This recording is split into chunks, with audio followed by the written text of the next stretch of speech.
Hello ইব্রিয়ান, কেমন আছেন সবাই? আমার ভালোবাসার মানুষেরা, নতুন আরেকটি ভিডিও দেখার জন্য আপনাদের সবাইকে ওয়েলকাম করছি। আই হোপ আজকের ব্লগটা আপনাদের সবার কাছে ভালো লাগবে।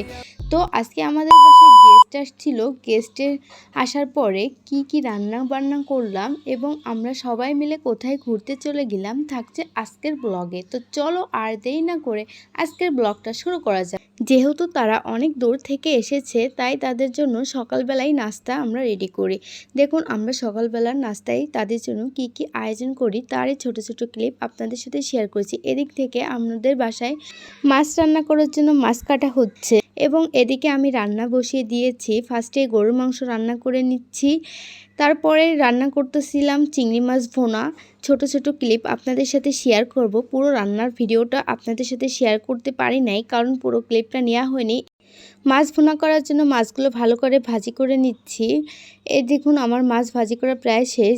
তখন যেহেতু অনেক গরম ছিল, তাই আমরা একটু আম মাখিয়ে নিলাম। আম খেতে আমার খুবই ভালো লাগে।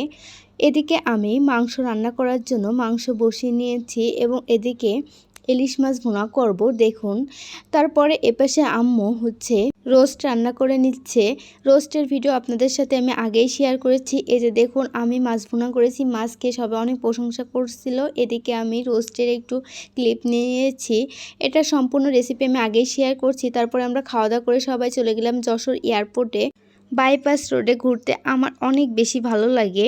আর সন্ধ্যার পরে অনেক বেশি বাতাস ছিল, মানে এত গরমের ভিতরে আপনারা যদি চান তাহলে বাইপাস রোডে ঘুরতে যেতে পারেন। বাইপাস রোডে প্রচুর পরিমাণের বাতাসে পুরো উড়াই নিয়ে যাচ্ছিল, এরকম একটা অবস্থা। এবং আমি সবার সাথে একটু ছোট ছোট ক্লিপ নিয়ে নিচ্ছিলাম।